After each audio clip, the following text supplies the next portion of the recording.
So here we have, in part 3, the unboxing of the Polycom HDX 4500. Now this particular unit I've been working with for a few weeks now, and I must say I've been quite impressed with the construction and level of detail in this particular unit. The reason why we have chosen to have a Group 500 series is to have the Group 500 series set in a classroom environment as a dedicated video conferencing suite for people to be able to communicate in with other schools and teach lessons to distant schools. The HDX 4500, in my opinion, is a necessity for us in the event that the video conferencing room is not available. It gives us the ability to take the system off-site to another school to give them the ability to have a look at the range of different options that are available for endpoints in the Polycom range. It's very durable, it's aesthetically pleasing, it is slightly heavy, but in the education environment I think that the fact that it is a simplistic all-in-one unit, it has the integrated camera in the unit. Currently it's in privacy mode, so I'll just switch the camera on.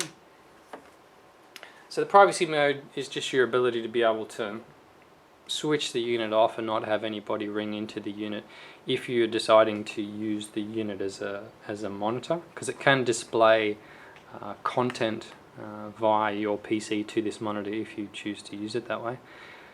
The two microphones that are integrated into the unit are on the left and the right here.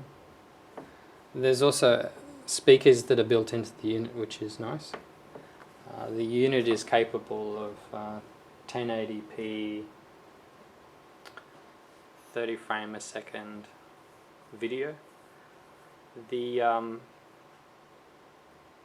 HDX 4500 displays an exceptional picture quality, and you'll notice down the bottom one of the things that we have with this particular unit is the touchpad that plugs directly in, that comes with the unit.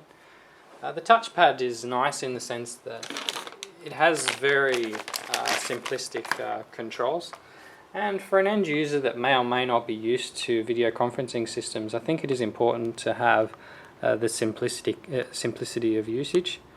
So basically, if somebody has a content sharing appliance plugged into the computer, you have to actually push this button here in order to be able to export the content that you have on your screen to the far side. We also have a button here that we'll see later, this unit in action. This button actually changes the look of the screen, the orientation of the windows. You can zoom in and out far side controls for remote cameras such as that exist in the Group 500 series as a remote control camera. You will need to select the far side option here in order to be able to control the camera systems. This is the back button, so if you're ever in a situation where you need to go back, that's the back button. This is to hang up and make calls. This is the onboard keypad. Microphone mute and volume controls are here. So there are a lot of features with this particular control pad, but I do like the fact that it is fairly simple, and you combine that with a robust framed unit. I think it's definitely a good option for a portable system. The other cables that come with the unit are the standard power supply that comes with the unit.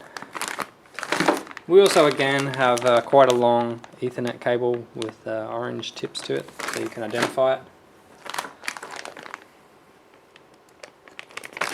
We have a cable for content sharing, so it basically goes from DVI to VGA. Most computers nowadays have most laptop computers and desktops have a VGA out. And what we have here is an audio cable. And this interesting cable, which I'll get to later on, enables you to be able to go from DVI to DVI, because there is a video out on the HDX 4500 to an external display. Now once you plug in that external display, it takes a unit that might only be suitable for a smallish group, and you can actually display content on a larger screen. So you can engage a larger audience where you might have a class of, say, 30 or 35, as opposed to the group 4500 that may only be suitable for a group of, say, 10 to 15 to kind of sit around. The image quality is exceptional, and the camera actually has a fairly wide range as well, so you can actually see a lot of what's going on in the room. I'll just have to shift the camera across a little bit so that I can show you the ports that are on the side.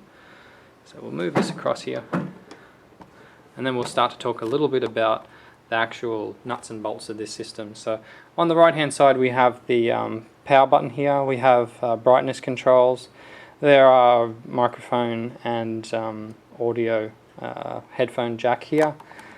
If you look closely into the system, if I can just zoom in, there are a few cables in here that are directly connected to the LCD display. There's a Kensington lock function just here. There's also, it looks like a serial port here, probably for reprogramming of the system. The little port that you can see here on the left hand side here, that is the content sharing. So that's where we had the DVI port that goes to a VGA that you can plug into a laptop computer or a desktop computer if you want to content share. I would assume that this is the audio from the content source. So you have video and audio coming from the content source. And further down you'll notice that we have audio out ports, so you can actually have an external speaker system. There are speakers built into the system I think are adequate enough for even a large room, but that option is available too. There's a USB plug that's just under there, and right down the bottom here, that's under this cable here, is the connection for an external display. So that's a DVI out port for your external display. The other nifty little feature about this is there are two Ethernet ports that are available on the system. So if you have a look, one of those Ethernet ports is to be plugged in directly to your network out port on the wall. The other can actually be shared by your content sharing device. For example, if it's a laptop, you would be able to plug in directly an Ethernet cable to share the connection that's going to the computer. Or if it's a desktop particularly, you would require that unless it had some type of wireless card built into the system. So overall, the system itself is quite robust. Another thing that I would just like to explain is that there is actually a hole in the side of the unit. That's designed so that you can actually pull out the grate that slips into the unit. So if you want to pull the grate out, you just push your finger in there and that just pops out the steel grate in the unit.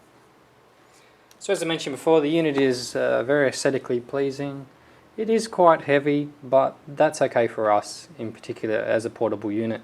And I can particularly see that the Group 500 series, in comparison, put into a specialist room is okay, but the HDX 4500, from our opinion, would be good in the sense of, say, for example, there was a science lab that required a portable unit to be brought there. And there are companies that do, for example, offer PhysEd, I think is the name of the company that I noticed, does provide linking in via video conferencing to science departments so that they can show kids various experiments. So overall, the HDX 4500, from my opinion, is a really nice unit. The construction is second to none, and yeah, it's very robust and a beautiful unit overall.